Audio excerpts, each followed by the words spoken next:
Hi, everyone, and welcome to House of Enneagram. I am Alexandra. I'm a 9-wing 1, and I'm here with Josh and Lewis, 3-wing 4 and 3-wing 2. Or I said that in reverse, but you guys will figure it out. We're here to talk about type 3, not necessarily as a core or as a fix, just the undiluted energy of 3 and the role that plays within our own psychology, within the social world. And within the Enneagram, I think that it just needs more dissection. Everybody knows what 3 is, but there's a certain way that no one knows what 3 is at the same time. So I'd like to just have a larger conversation to kind of give it more dissection, more humanity, and just more nuance. Okay, so I guess the way that I want to set it up is to talk about why we're even talking about it to begin with. Like I said, everybody knows what type 3 is, but there's a way that 3 is largely characterized within stereotypes. And so I want to kind of go into why I think that is kind of right away.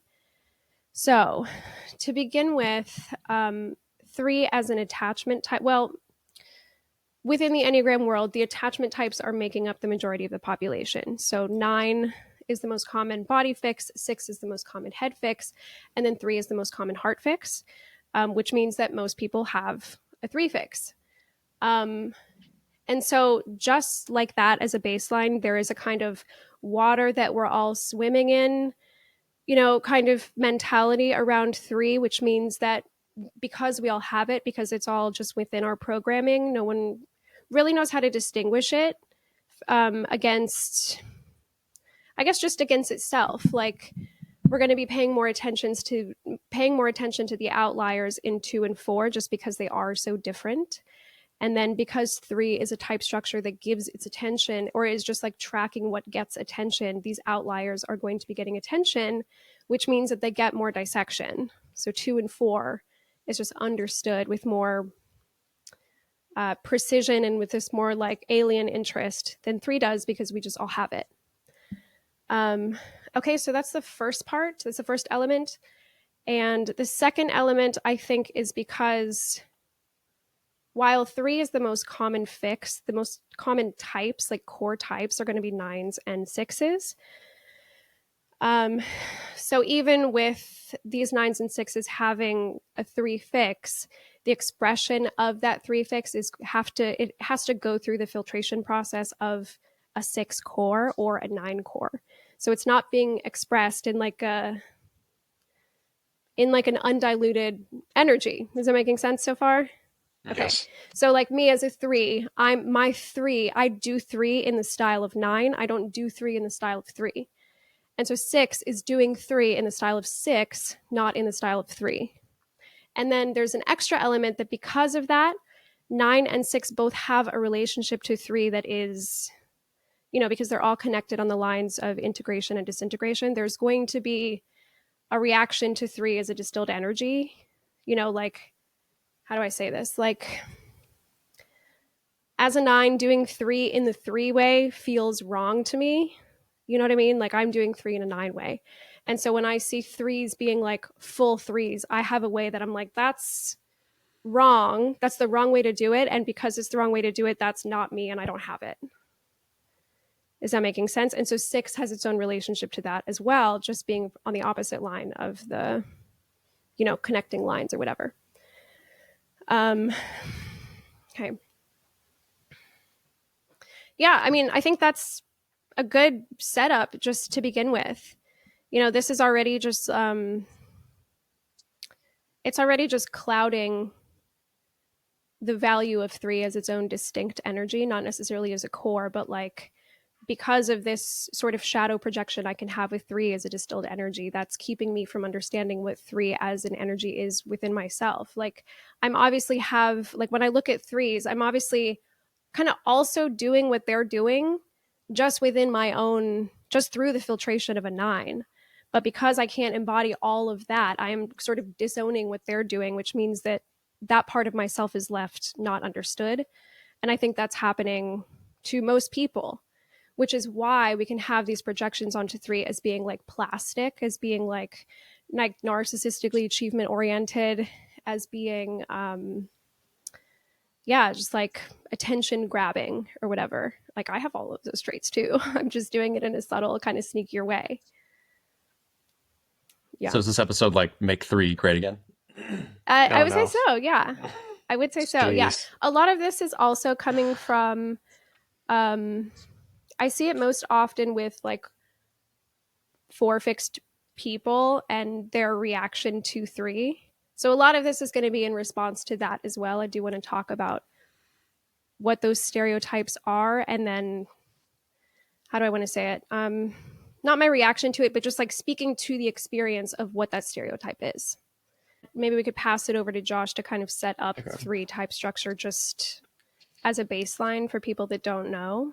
I'm sure everybody is, if you're watching this, you're going to be familiar with it on some level, but in case you're not. Yeah, so part of, as you're saying, the impetus for this episode is that, it's kind of like when there's, like pigeons are the most common bird in cities and they don't get a lot of attention just because they're commonplace. And that's kind of how we see 3 fix, Yeah, exactly. Comparing it to pigeons? It's exactly that. God. It's terrible. But that's a good metaphor though. Like that's a good illustration of that, because it's just like, oh, birds, pigeons, but nobody gives any specific attention to what a pigeon is. I do. I think they're beautiful. Yeah. There is a whole sad lore around pigeons that we won't get into, but since we're already offending Lewis. Yeah, this is, anyway. Pigeons. Okay. Back to pigeons.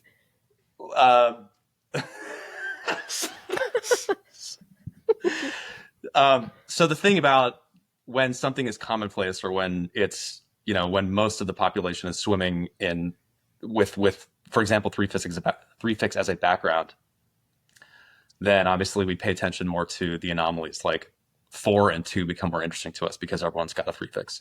But the thing that's most common becomes obscured and it kind of fades into the background, and then it becomes blurry and indistinct in terms of its essence and also its value, because it sort of gets taken for granted, you could say. And so part of this episode is just excavating what that actually is, kind of removing it from the background and bringing it from subject to object and analyzing it again, kind of freshly.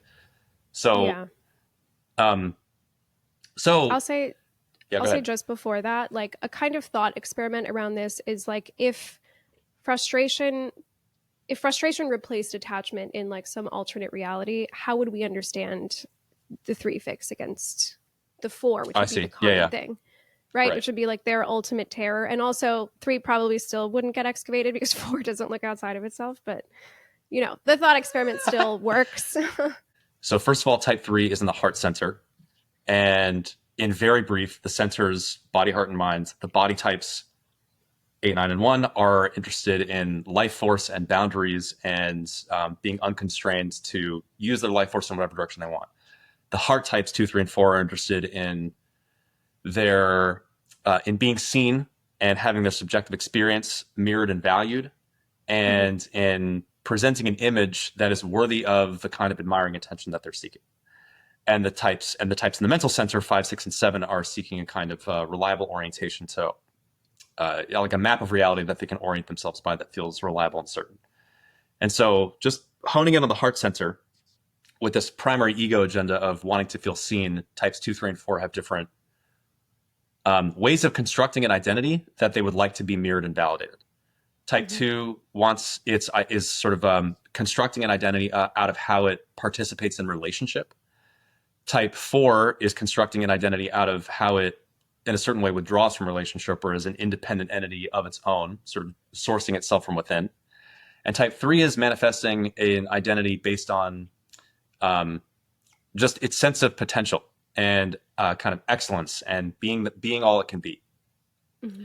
And so these are 3 very different ways of sourcing an identity, and also 3 very different ways of trying to get attention for the kind of person that I am and want to be seen as. Yeah.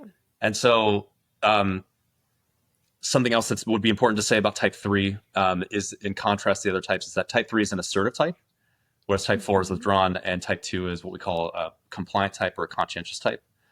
And so type 3 is asserting itself to get the positive gaze that it wants. And we talked about this in the assertive episode, where type 3 is trying to become the most magnetizing gaze object, Right. you know, the most positive, like you can't look away because it's so amazing and dazzling. That's what type 3 is trying to be. Mm-hmm. And it's also competence as opposed to 2, which is a positive outlook type, or 4, which is a reactive type. And competence allows 3 to be sort of almost neutral and diagnostic about how to best manifest its potential. Diagnostic is good. Yeah. Yeah. Cool. So that's like so that's like triangulating the 3 or the 4 major triads. You got centers, Hornevians, harmonics, and object relations. I didn't really talk about object relations, but we'll get into that maybe later. So yeah, we can get into that for sure. Yeah. Cool. Okay, so I think the first thing, there's really so much that we can talk about. There's so much I want to talk about, but the first kind of thing that I want to do is like react to these stereotypes and just like speak to our own experience from all having 3 in our heart space. So the first, and like we know all the stereotypes, right? But so I just like found a few of them and I just want to like react to them and just like, yeah, like I just said, speak to our own experience. Okay, so the first one, and this one gets to me. The first one is that 3 fixers, 3 cores, whatever. 3 the stereotype is that 3s have no feelings, that we're disconnected from our feelings, that we're just like robotically charging through things, just like disconnected from our hearts completely. That they can cut off their feelings at a moment's notice just to meet some, I don't know, mechanical end. You know, you guys have heard that one before. And just knowing myself, like I'm a very emotional person. I'm very in tune with my feelings. And then I would say I know both of you quite well. And I experience you guys that way as well. So there's, I mean, we could just go right into that. There is I guess the first reaction is like the ability to disconnect myself from my feelings in order to meet an end is not the same thing as not experiencing my own heart and the own reactivity and the own like desire of my heart. It's just that like when there is an objective, I can't be distracted by like all the, I don't know how to say it, like all the mess that's going on. I do have to have like a level of competence in order to meet an end because I care about it. You know, there is like, and I do think that is a thing that is specific to 3. Like there is an ability, I take my like heart project and I do kind of suspend all of my, I don't know, I guess for lack of a better term, is I am able to suspend all of my reactivity and just use, I don't know, like diagnostic tools in order to figure out what needs to be done in order to meet that end, in order to like get what I'm wanting. And as a social type, this is going to show up the most in like my relationships to like my family, to my friends, to romantic partners. Like if I'm too swayed in the emotional drama of what's happening, I can't come up with a solution. And so, yeah, the ability to disconnect myself from like the drama, the like ocean of feeling in order to like properly care for what needs to be cared for. I don't see that that's not a bad thing. I think it's worth saying just contextually that we have been, just our group and our content universe has been steeped in a deeply 4 perspective for a long time. You know, like just the Big Hormone Enneagram podcast, which we recently retired, but is sort of like, you know, we're a seed, you could say, that grew out of or that was planted by the flowering and then dying of that podcast, you could say. That podcast was very 4-ish. You know, you had 3 people there that were 4 fixed, including John, who's core 4. And also Joseph, who's a core 4. So the whole, like the Enneagram or content universe and stuff like that has this kind of implicit background sense that the 4 perspective of dismissing and disdaining commonplace things that people care about and just striving to be better, you know, all these kinds of typical 3 fixed stuff are worth dismissing. That it's just sort of, you know, there's a snootiness that goes along with the 4 perspective that, let's see how to put this. Like the intelligence of 4 is that you're actually sourcing yourself from within without reference to external milieu. and 3 can over reference external you to source its sense of self, which we can get into later in this episode. But we, in a certain way, are reacting against a history of being steeped in this 4-ish culture that has undervalued what 3 is really bringing. And so, yeah, go ahead. Well, I'll say to add to that, like, yes, it has come from like the correctly typed 4, blah, blah, blah. But it has also come from the projection that even 3 fixers will have on 3 energy, which is why they can mistype as 4. You know, Okay. I see this just even in the like comment world of all of these different Enneagram groups, people falsely typing themselves as 4s, and they'll say, oh, well, I'm not a 3 because I'm like very dramatic and I feel my feelings, and so I can't be a 3 fixer. It's like, you're probably a 3 fixer. You just like I'm know not how productive. to handle your emotions. Yeah. Yeah, right. Also, Alexandra, in response to something you're like this whole thing about 3s not being feeling people, to me, that arises from a misunderstanding of how emotions work. Oh. An emotion is something that happens when you're in a particular context or situation.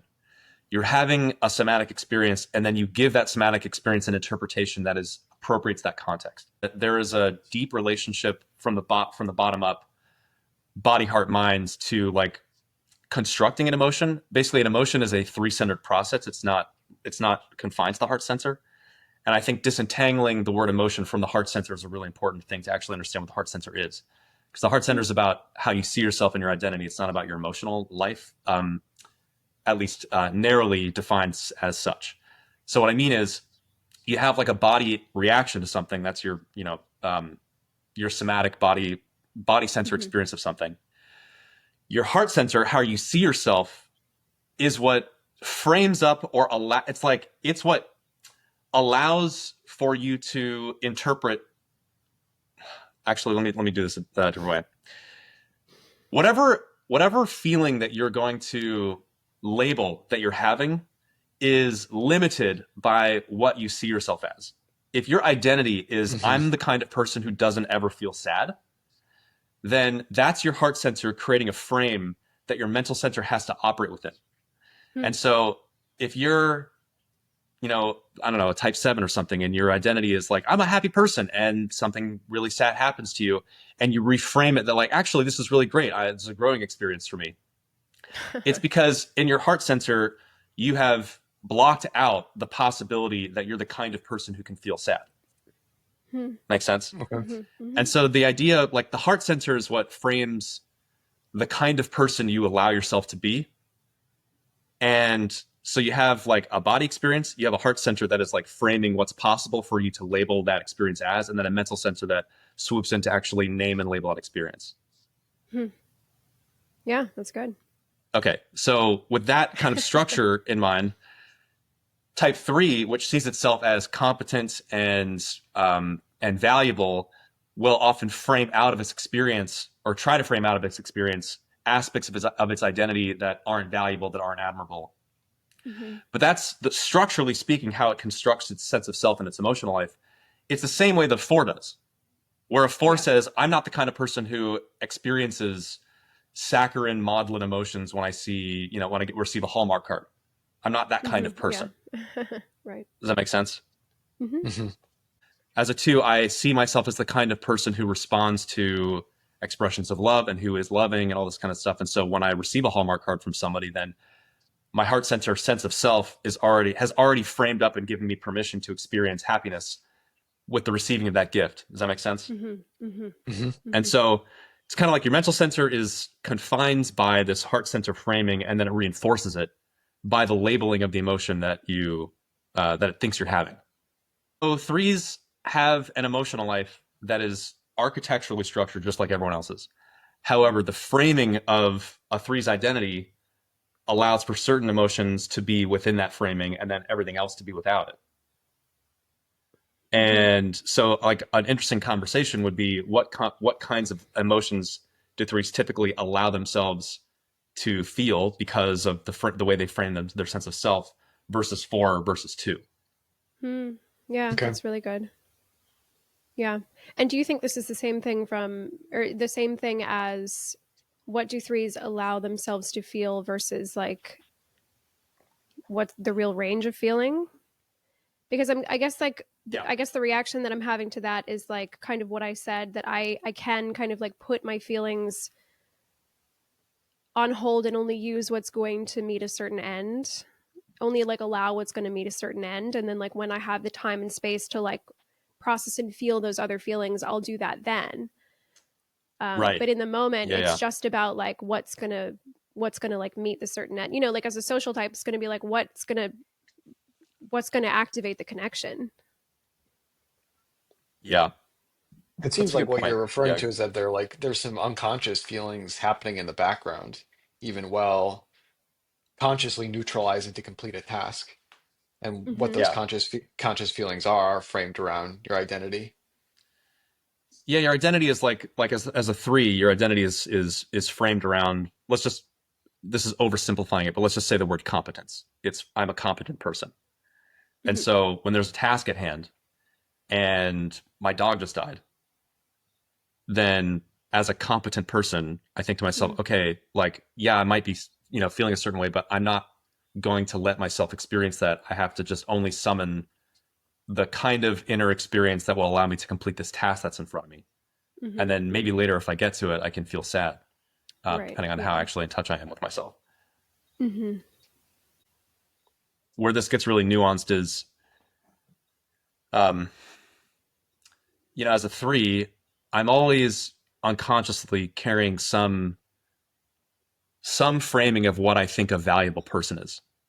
How would have, like, if my dog dies and I have something and I have to show up, for example, for this podcast, what would a valuable person do? And so it's like, if in my framing, however I've constructed my framing of my identity, if being a valuable person means showing up and acting professional and getting the thing done and not disappointing my friends, then I'm going to show up and perform and do the thing. If Yeah. maybe I'm a three that's like really in a emotion forward spiritual community, then a valuable person in that context is the kind of person who cancels and just has a good cry, because that's what a valuable person is. And so there's like the nuance around that is, as a three, the way that I've constructed my sense of self is often outsourced. I've amalgamated all the external gazes that I've gotten and what is valued in my environment, and I've pieced together the framing of my identity from that. Mm-hmm. And obviously the growth for three is to be able to do that, to source that frame from the inside. But you're Mm-hmm. never going to escape the frame. The frame is always there, sort of unconsciously, unless you're actually enlightened, I think. Actually enlightened. Yeah. Good. Yeah.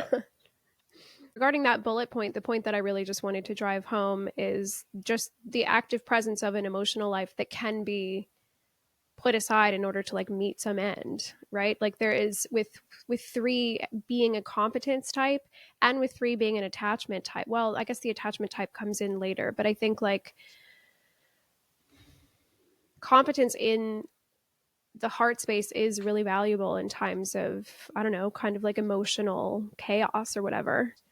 um at least for me, like in my experience, like my version of care is to like be able to competently move through an emotional landscape in order to like what repair, in order to, I keep saying meet some end because that end can be a number of different things, but I do think that is like a trait, that specific thing is like a trait that's specific to three, which is be present to your emotions but still be capable of like moving through it with competence and care and grace, and like follow through.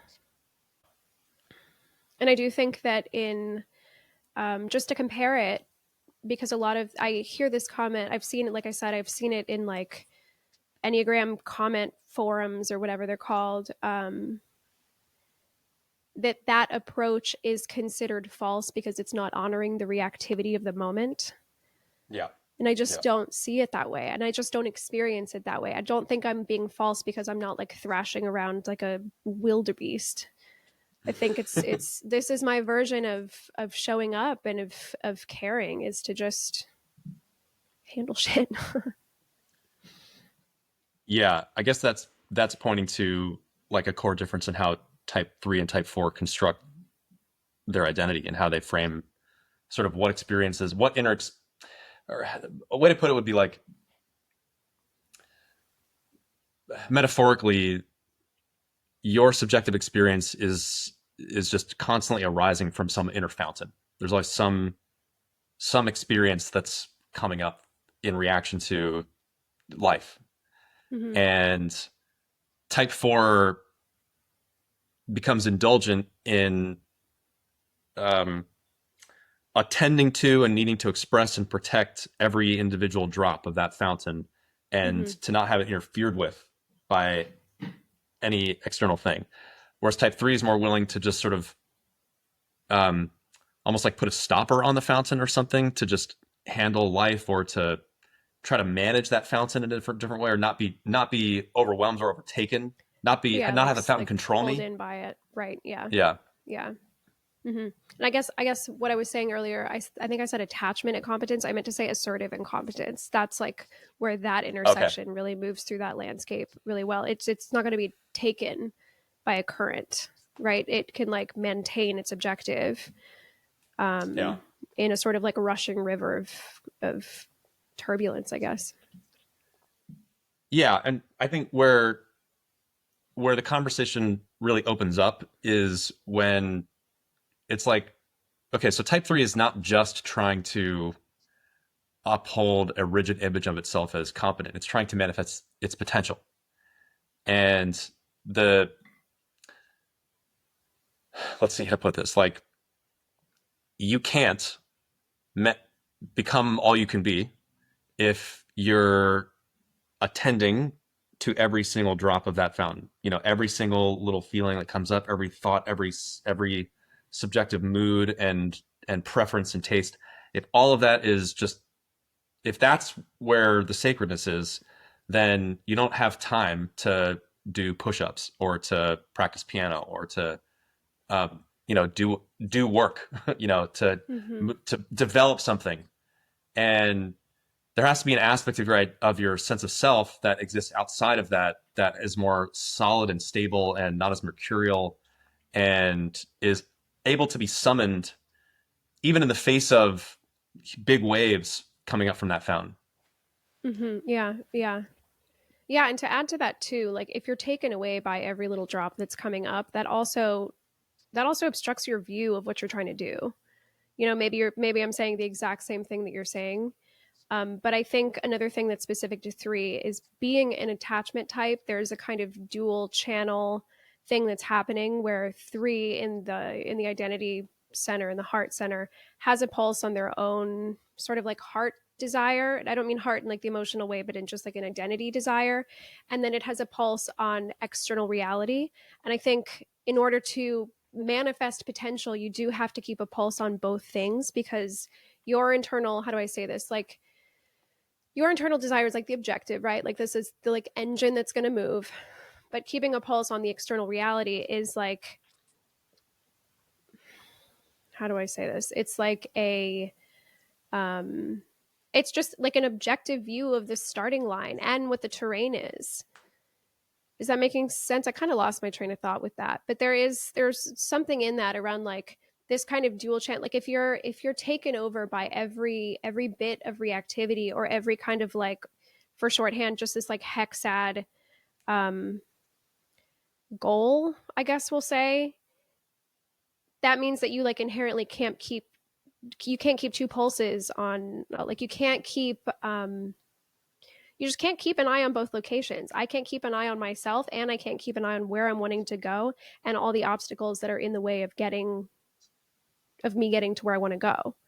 Like there has to be like a lack of, I have to have like an undistracted nature in order to like cross that terrain. And I just can't have that if I'm too focused on a certain subjectivity that I think Mm-hmm. comes with 2 and 4. Is that making sense? That was good. I think I got there. I think for something to change, there needs to be some interfacing with external reality, however that Mm-hmm. might look. Whether it be emotional expression or dealing with something interpersonally or completing the project. And I think that's something that's specific to 3, rather than kind of being stuck in one subjective experience and refusing to interface with reality, or Yeah. yeah, Is that what you mean by for something to change? Like, what's the something that would change? um, like when you're talking about dealing with a problem or something that might inspire reactivity, Yeah. Yeah. or kind of Yeah. just moving through any kind of obstacle or impediment. Yeah. I think there's a neutrality you have to look at. You just have to look at the field with. If you're coloring your view of what the field is with all of this subjectivity, that means you're inherently not seeing it for what it is, which means how are you going to meet the end you're trying to meet? You know, whether it's like an external goal, right, like in material reality, but even if it's just like interrelationally, how are you going to connect with the other person if you are not also seeing the other person? You know what I mean? If you are not seeing yourself in your subjectivity, but also the other person in their subjectivity, and then you have to meet that way. And of course, this is all very social because we're all social types, but yeah, something there. Where I go with where I go with what you're saying is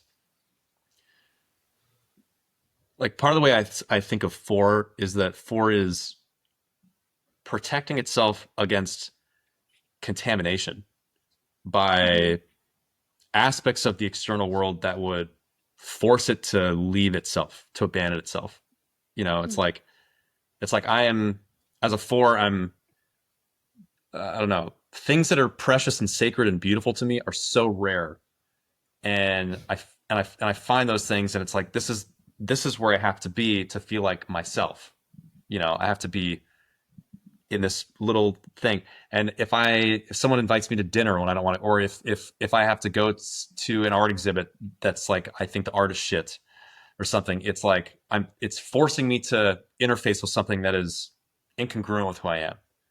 Mm-hmm. And so there's this inherent allergy to interfacing with the world and to being affected and influenced by kind of external I was going to say external gaze, but really what I mean is Like Influence, stimulus. yeah, influence. I guess let me no, let me say impingement. it's yes, but let me it's deeper than that actually. It's like the way I think about like the field of gaze is that like people vote for what they value with their Mm-hmm. attention, Mm-hmm. you know, and when someone pays attention to something, it implies that they value it. Otherwise, I wouldn't pay attention to it. And um, four, as a frustration type, is frustrated when other people are paying attention to something that they don't particularly think is valuable. And so there becomes this reflexive dismissal of the gaze source that is paying attention to shit that is not worth paying attention to. Mm-hmm. And so that's where four, I think, like four, and this is from like early childhood, right? Like fours are frustrated with the attunement and gaze that they're receiving. It's like, you're not seeing me. And then that frustration with not seeing me gets expanded to frustration with all gaze out there not seeing anything or being able to attune to anything in the proper or right way. And so Mm-hmm. everyone is idiots. Everyone doesn't see beauty when it's staring them in the face. There's just a disdain and a skepticism that anybody has any sense of value in the right place Mm-hmm. at all. Yeah, or sight. Yeah. and and three, like by radical contrast, is like the template is just different. It's like I want to be seen. I know like you're not seeing me yet, but I want um I want the gaze source to penetrate into me and to fill me up with that sense of valuing. And so I have to, because I want that, I have to care about what the gaze source values. And so I start paying Right. attention Yeah. Mm-hmm. to what the gaze source values. And wherever it's like, if something is really popular, a lot of people are paying attention to it. It's like, whoa, that's something that's really valuable apparently to a lot of people. And therefore I should become that or I should cultivate that, you know? Mm-hmm. And so it's kind of like, rather than dismissing the abstract gaze source, it's trying to adapt. It's like taking that for granted. It's like, okay, this is what's valuable out there. And therefore I'll just work to become that. And I think that, you know, kind of the crux of our conversation is that there is obviously something that can go really wrong with that way of being. You know, like you can really lose yourself in the and try to be something that you're not, Yeah. and you know, work 20 years in corporate Wall Street or something, and then realize I didn't fucking care about that. I Right. just Yeah. people valued it, and I just decided to do it. But yeah, I think what we're trying to parse out is like what is actually valuable about registering and valuing what other people value, like Yeah. the field of what is valued in general. hmm Why is that a useful thing to care about? Yeah. That okay.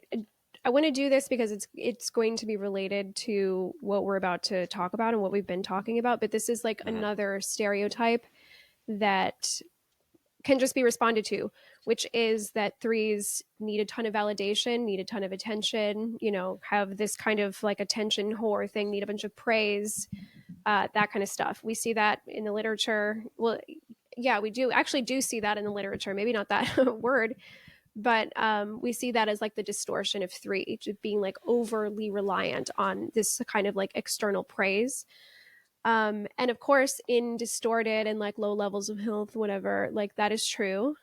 But I guess like my response to that is like the reason that a three would care about what other people, the way that other people are looking at them and care enough to like pay attention to, I don't know, what other people are valuing and how they're seeing is because like a person's need for mirroring and attention and praise actually is a very normal and natural thing.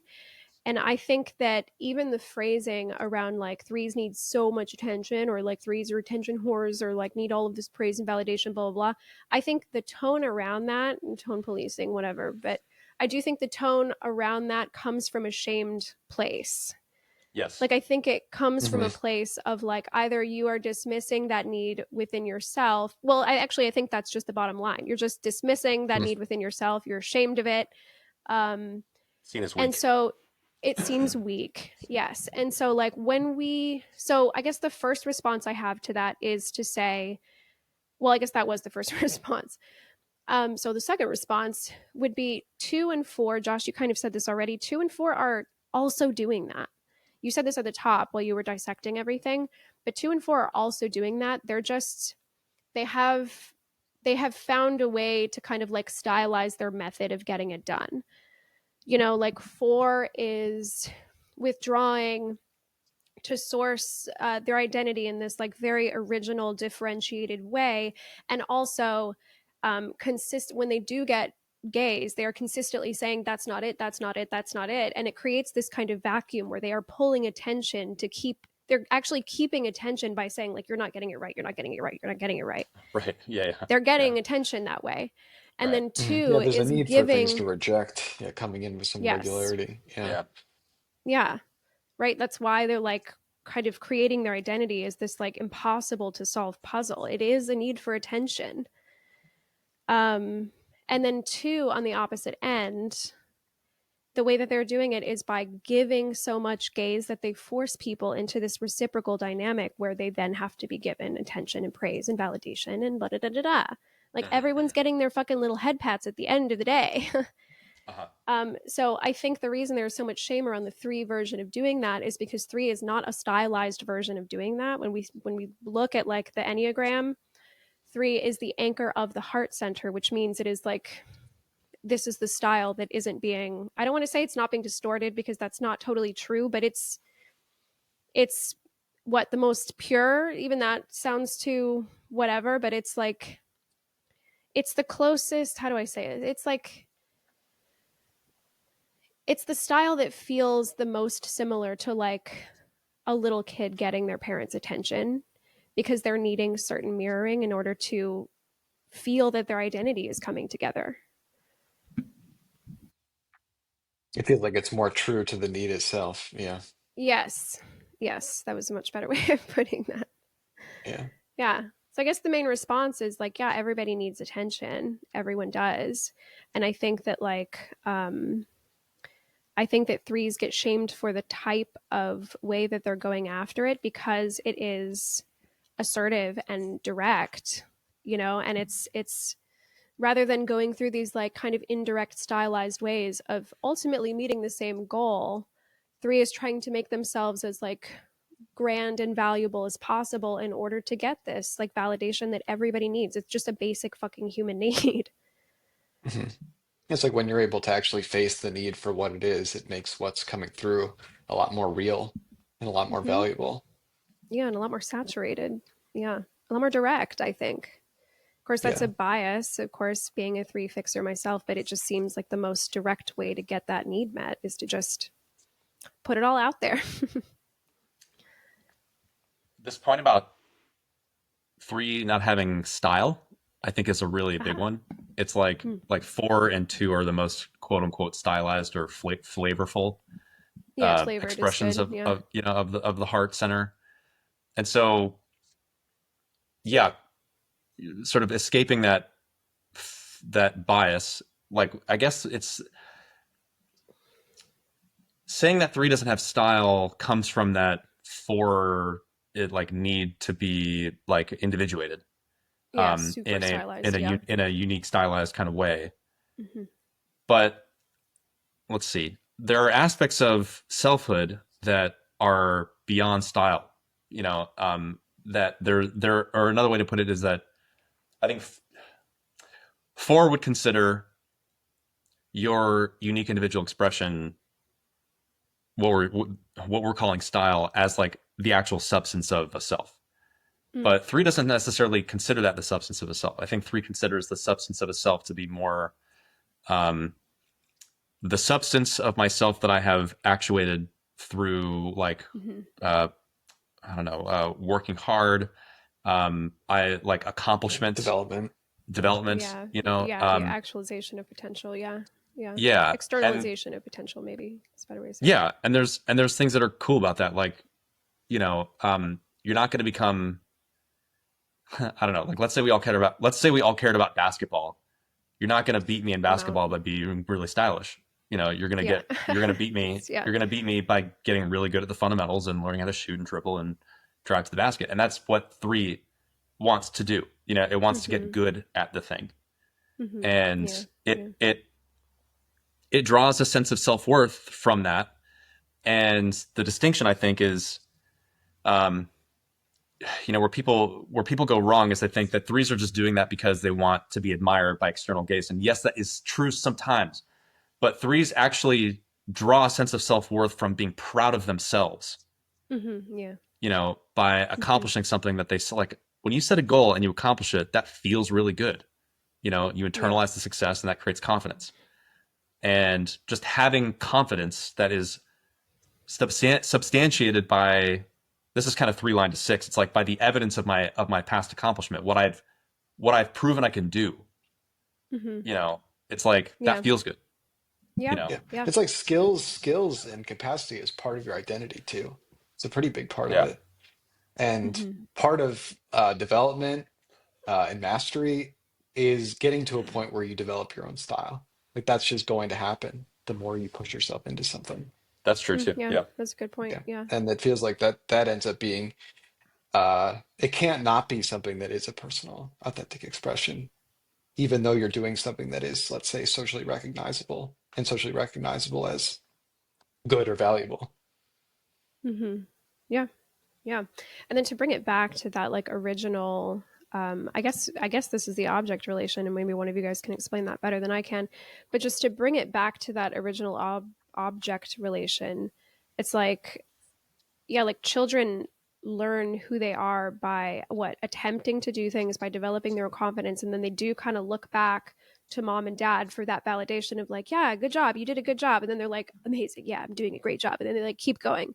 We never totally like grow out of that. Eventually we learn to source that like inner parent or whatever from within ourselves, but that it's just I just can't stop I can't stop emphasizing that it's just like a normal thing and that people that have this reaction to having this need for some sort of pride, whether it's in yourself or coming from some external source, it's just like you're projecting a wound. That's it. Yeah, and it's not just giving some kind of like empty feedback. Like there Yeah. is some objectivity to doing a good job. You're not Yes. just, mindlessly praising someone. You're actually like Yeah. accurately reflecting. what they're doing. Yeah. Yeah. I mean, that goes to, and Lewis, you can speak to this because I've heard you articulate it, but David overlaps 3 with social. And so you've talked about, you've articulated that overlap really well. Maybe you can conjure that up or something like that. But like this idea that, yeah, external praise, not external praise, but there is like an objective way of measuring yourself as like doing well. There is like an objective way of measuring yourself as like a master that comes from this kind of like what pseudo social. I don't want to say comparison. Maybe you can speak to that better than I can. You know what I'm talking about? Well, it's almost like the social world creates the menu of things that we can do Mm-hmm. that are seen as valuable, and we all live in a social world. So whether what you're doing just feels completely singular and authentic, like the material that you're using in order to like be that or feel that is social. Like the very meaning of anything, whether it be what we do or how we interpret things or even what we feel, is to a large extent socially determined. Mm-hmm. Yeah. Yeah. So you just have to engage with that to be a person at all, let alone construct an identity. Mm-hmm. Yeah, a different way to flesh that out too is how many times have we seen, I don't know, like in celebrity world, in movies, in just like people that we've known personally, that people are holding on to this like um, really subjective view of like rightness. And I don't want to say rightness in like a body way, but rightness is in like, I know exactly how I'm coming across. Without that, how do I say this? Without this like external reference, they're completely missing the mark on how they are not coming across the way that they are trying to come across, and ultimately missing the way that they are trying to be valued because they don't have a pulse on like that external reference point. And so it's not like an external source. Like there is obviously value in just like, I don't know, feeling confident about the way that you feel from an internally referenced place, but it is ultimately subjective, and you're going to miss the mark if it's not also being externally referenced. Is that making sense? hmm I think my point is it's going to be externally referenced no matter what. It's just a question Yeah. of Mm-hmm. is that actually being uh, like experienced as such and given credence. To Mm-hmm. think that it's not being socially expressed or has some social meaning is just to be delusional, Yeah. essentially, an Yeah. existence in your own world that has absolutely no meaning. Mm-hmm. Yeah. Yeah. And that's what I'm meaning is that in order to like meet, in order, in order to actually be what you're wanting to be, you do have to take into account the way that it's being externally evaluated. Yeah. And I think 3 knows that in a way that 4 and 2 don't. They just don't. Oh, Josh is smiling. Yeah, I've got something on that one. Yeah, something I've been kind of working out for my book is how God, am I going to really do that? So, okay, let me get there. Um, Something I've been working out for my book is the idea that we are ontologically not actually separate from our environment, but experientially we think that we are. Oh boy. And and the personality in all 3 layers of our personality, body, heart, mind, is propping up the illusion of our separateness. And 3 as an attachment type is the closest to actually dissolving that illusion because it's the most porous and infiltrated. But 4 and 2 are propping up this illusion of separateness Mm-hmm. through frustration and rejection, Mm-hmm. and Hmm. attempting not to be affected by the world of gaze that they are inherently fused with. A part of, right? Yeah. Yeah. And so it's just, I mean, another way of saying what you're saying is that, we can't not be in relation to a social world, or a Mm-hmm. world that's given meaning through the gaze of other human beings. And, 3 sort of accepts that maybe more forthrightly than 2 and 4 do. But 2 and 4 are essentially like deficient modes of that. They're ways of um, trying to bound themselves against an impossible reality to bound themselves against. Mm-hmm. Mhm. Yep. Different point I wanted to make is Okay. that, yeah, I'm just sitting here like really reflecting on how much judgment there is collectively in our culture around needing to be liked. And so much of self-help is about learning how to value yourself and don't care what other people think. Like, how many times have we heard this in our lives? Don't care about what other people think of you. Right. And it's just, I think it's just fundamentally not possible as a human not to. But it's just amazing how widespread in our culture that is. And I think it is like an externalized shame that we all collectively participate in about this fundamental aspect of our nature, which is that we do care what other people think about us. Yeah, or at least and feel the impact of it. Yeah, and we'd like to be more bounded against that care because that care makes us very vulnerable. But partly, I think the reason this is super social self-preservation, but partly the reason I think we have such a calcified sense, like rebellion, collectively endorsed rebellion against our need to be liked, is because we have no meaningful rituals of affirmation in our culture these days. Like, another way to put this is like, if we were living in small tribal societies. Getting very like, 3-2 here. Okay, but seriously, like, no, I'm just teasing you. You're right, but you're getting very. It's just community, mutual I aid. gotta get on this I'm just pulpit. teasing you. Yeah. No, get it. Like, Go ahead.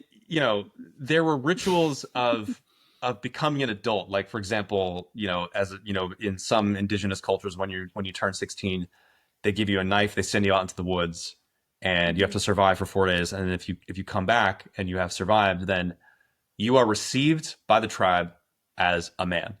And there's you are now seen as having endured a trial. You survived. There's something to be proud of, and that earns you a different tier in the culture. When you come back, you're seen freshly as an evolved being. And there's something that because the whole tribe collectively buys into the meaning of that ritual, and because it's actually harrowing and it's hard, and because the kid that goes out and then comes back actually, they want desperately, badly to come back and to be accepted.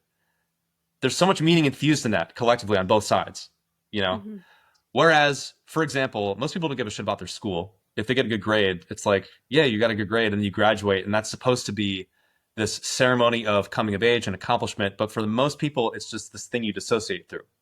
Yeah. It's not actually infused with the meaning of having applied yourself to a challenge and arriving on the other side of it as a newly evolved member of a group that values you because you survived this thing. Does that make sense? Yeah. So there's some, yes. And also internally, it's like a process of internally building your own confidence too, because you're coming out of that knowing that you've slayed a bear or whatever you've done with the knife.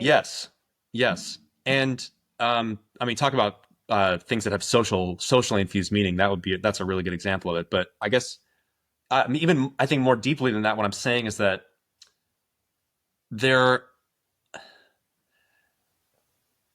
to be seen and regarded as valuable, there has to be sort of like a collective agreement about what the thing is that is valued.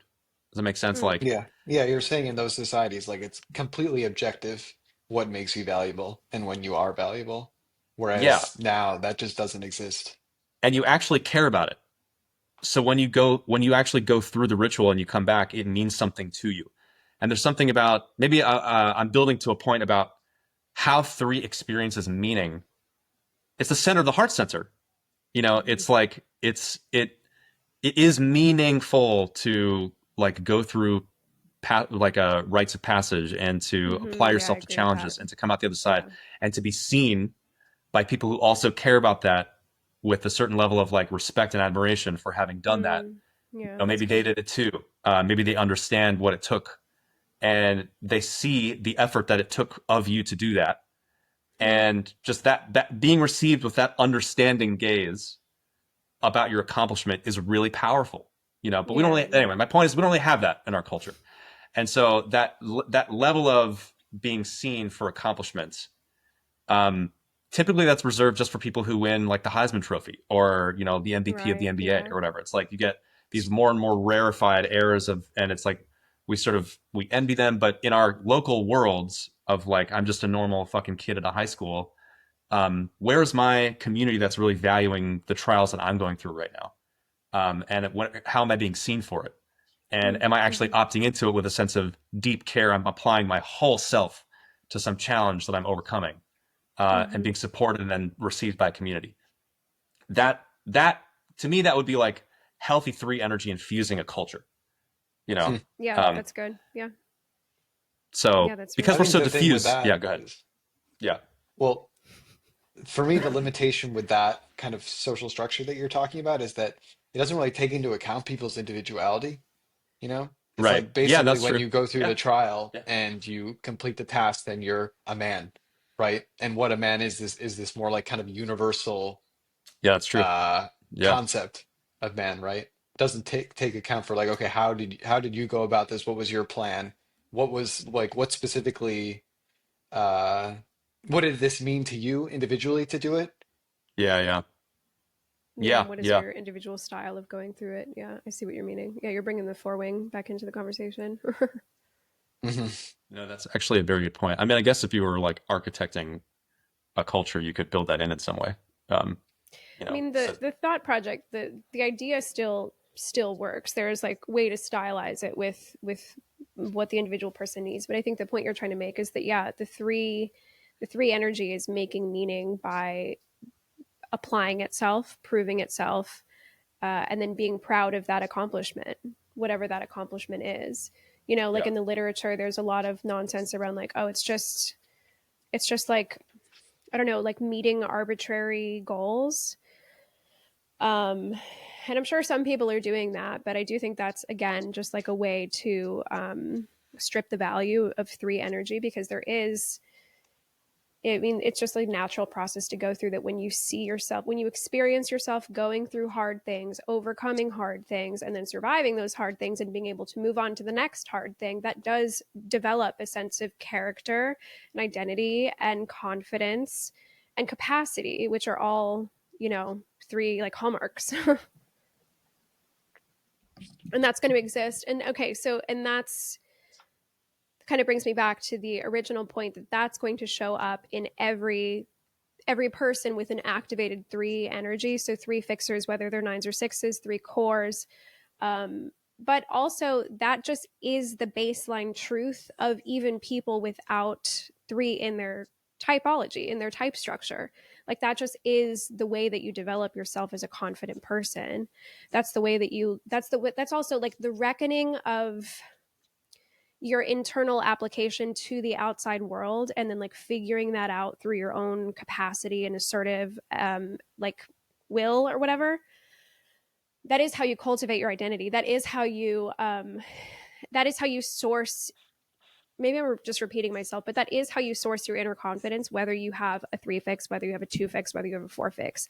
It just like is the baseline truth. And so like this kind of brings me to a question of like okay, so let's see. Okay, so I mean, I'm sure everybody knows this by now, but like whatever types you don't have within your type structure, you still have within your psychological energy. So like I don't have any 7 or 8 or 2, that still is somewhere within my like psychological energy or whatever, my field. And so people without an activated 3 fix, this is like the quality, this is like an edge that will push you along in a positive direction. And that's not just like 3 fixers coaching you or whatever. Like it just is an implicit truth that in order to begin sourcing your value from an internal place, it just does come through the application of your own will and triumph. Well, we all have to contend with our potential and our capacity and our Yeah. skills, right? And part of like being a person and having any kind of identity is like seeing yourself go through life, which Mm-hmm. involves seeing yourself like do things and how you're doing Mm-hmm. them. Yeah. Yeah. Yeah. And it's also just how you come to know yourself, just internally. Maybe this is like the 9, maybe because I'm a 9 and I go to 3, I see it this way, but it seems like you guys see it that way as 3s as well. my relationship to 3 from a 9 core, from a 9 starting place is taking everything I know about myself, my like inner fantasy palace about who I am, right? I'm just like the goddess of my own internal world, and having to find a way to externalize that and make it like a real, tangible external experience. You know, I'm not going to rule the world. Maybe I could, but finding a way to like externalize my internal experience. That is what the withdrawn heart fix is absolutely missing out on. That is what the 2, relational heart fix is missing out on as well. It's just, it's just how you know yourself. It's how you know yourself. It's especially how you know yourself in relationship to other people, which is, again, a big part of knowing yourself. If you're just like isolated in a chamber or even isolated within a dyad, there's still a lot of facets of who you are that are not going to be reflected or experienced within that like withdrawn cave or within that dyad. And so like, how are you going to know yourself completely? This externalization and effort and trial and error and this ability to go back to the drawing board because we're flexible attachment types is just the process of coming to know who you are. You know, it's a long-term kind of coming of age, I guess.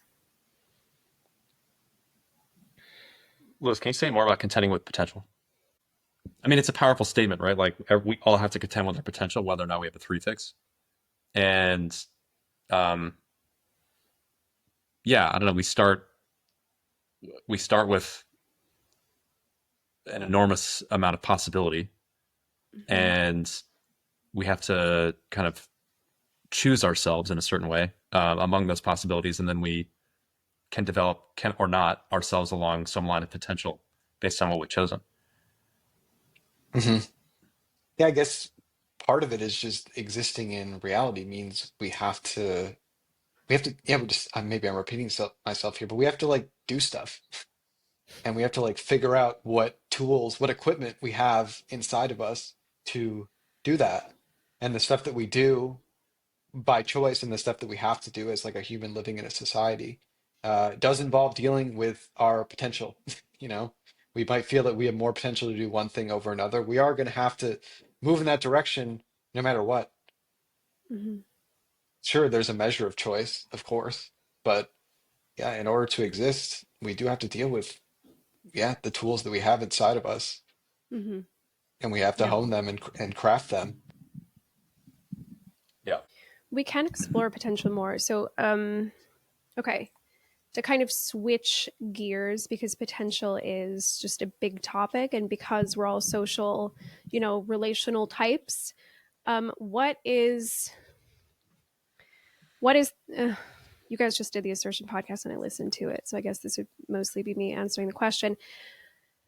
Okay, I'll ask it anyways. Like, what is the internal pressure you feel to be meeting your potential, specifically as it relates to the social environment? So like relationally, I guess like where this is coming from is like a frustration that I will feel when I'm in a kind of relationship with someone where that potential is not even being strived for.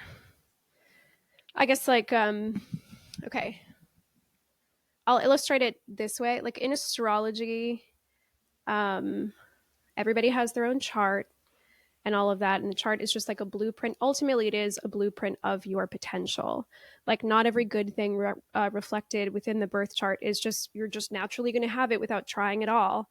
Like there are conflicts within yourself that can be met in order to like release all of this like positive, grand, strong, creative, blah, blah, blah. The list goes on, potential.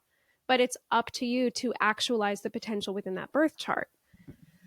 So that makes sense, just like as a psychological blueprint of just who we are, that it would work the same way. We have all of these like skills that could come out and create real change, create real actualization in relationship. It can foster a lot of like, the word I was going to say was harmony, but that's so 9. Foster a lot of what? Connection and intimacy. And I experience myself as inherently knowing that, how do I say this? Like, in relationship, just being like a relational person, just being really driven towards intimacy, if I experience like a limitation within myself that is keeping me from an intimate place, there's just no choice in my mind, but like, okay, well, I just clearly have to figure that out. I have to like overcome that obstacle in order to meet the potential so that we can be in this place together. And so in relationship, I will experience, or I have experienced frustration when I don't feel that same drive from another person, because then it's like, I guess we're just not going to be connected then. Like, what the fuck is that? So that was a long thing, but yeah, over to you guys. Wait, you're saying that you are striving to actualize your potential and you want to be socially met by someone else who is also striving to actualize theirs. So you can meet Yeah. in this kind of higher self. Yeah. Yeah. Okay, That higher is like, self. as a social type, as a 9, internal, whatever, all that kind of stuff. Like, that is my strongest motivation to be meeting my potential in order to meet the goal of being as intimately connected as I can be with whoever, with friends, with family, again, with partners, like that, all of that. Just like whatever the obstacle is, especially if I'm experiencing it in myself, like, okay, I'm afraid of this, and that's blocking me from getting here with this person. It's just like, I just don't ever see it as an option to just be like, well, this is just who I am.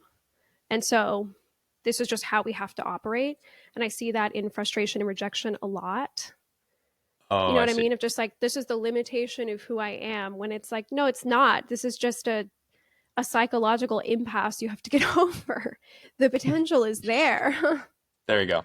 Okay, no, that tracks, and that's like key difference I think between 3 versus 4 and 2.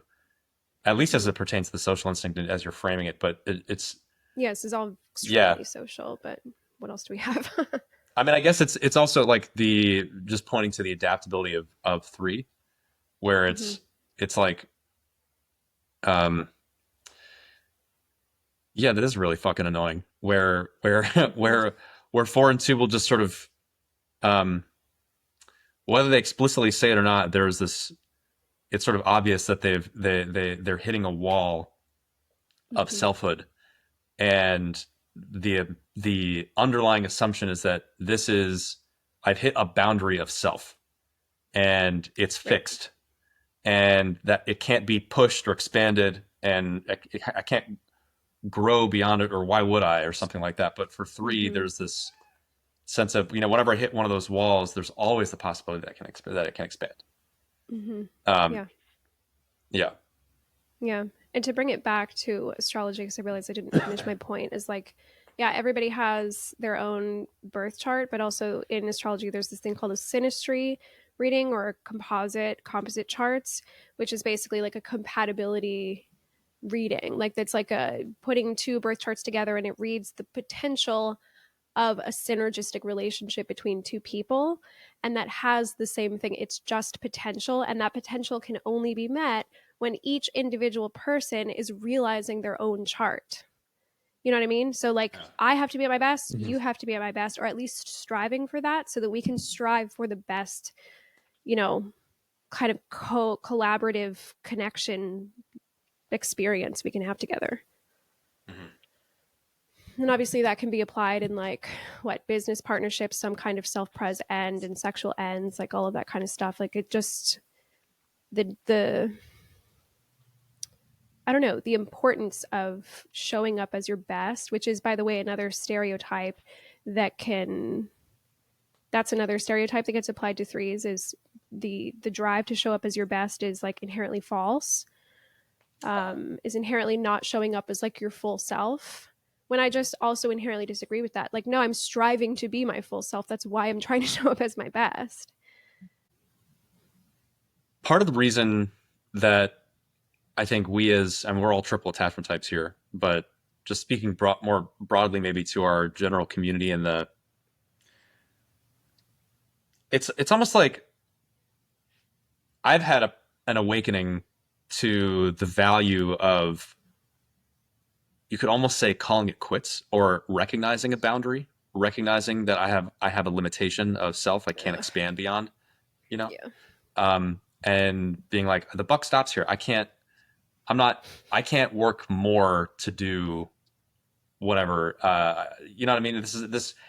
Like, another way to put it would be, the fixation or delusion of 3 is that there's always a self-improvement project, Yeah. you know, and a possibility to like And a solution. to push through, to make the relationship work, to make the project work, to get better at the thing I'm trying to do. And you know, and in many ways, it's been healthy for me to just try on and actually ingest and integrate the more hexad perspective of actually maybe I'm just running into either an incompatibility or I just don't care about this anymore or whatever. Like, Yeah. So that's been It's just healthy. not possible. Yeah. But there is, you know, the kind of the equal and opposite fixation that we, I think, as triple attachment types have seen and gotten frustrated with our hexad friends or our 4-fix friends is this kind of the almost giving up too soon, or just it's like there's the 3 extreme of just there's always more I can do to improve myself, and then there's the hexad extreme of there's never anything I can do because I am just who I am. Right. Yeah. Or fixed objects that either meet or don't meet. Yeah. And so there's some really interesting and rich gray area that's very hard to define, that feels like calibrating context by context. But yeah, I mean, I hear what you're saying. Like you want to be met by someone who's trying to be their best. You want to be met by someone who's like flexing towards you. And it feels like, I don't know, abandonment or lack, or like, I don't know. It feels frustrating, like, you know?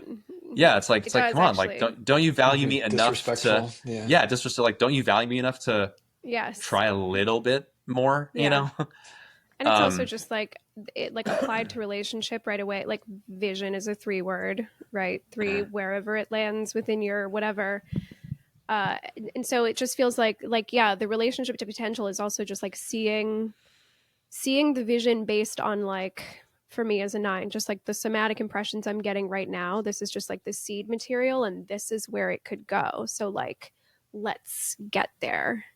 And I'm not going to let myself be the thing that stops us from getting there. And so when I feel the on the opposite end, that allowance for themselves, it just feels like, okay, what the heck? Like, I don't want to stop here when that's where we could be.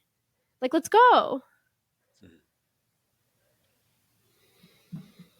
Yeah. It feels like that should be like the contract of being in a relationship, is like, we're going to see how far we can go with this. We're going to see how good we can make it, because the better we make it, the better it's going to feel. You know? And the more we're going to be able to appreciate what we're creating. Yep. And it feels like, you know, this is obviously extreme 3 bias, but it's like, I'd rather know the limit to kind of reach the limit and find what that is, than not try. Because then I know. And well, there's something inherently valuable about trying, I think, because it does sharpen you and whatnot. But I also think, if it can be made better, why not just see how that feels? Yeah. Relationally, it also just does feel like love and care and attention. It just does. Yeah. And so that when that's like withheld or not considered or not applied or something like that, it just feels like, okay, we're just going to atrophy, I guess, is what I'm being told through a lack of psychological effort. Yeah. I think it's hard to judge the potential of anything without actually trying, without actually exploring it in some form.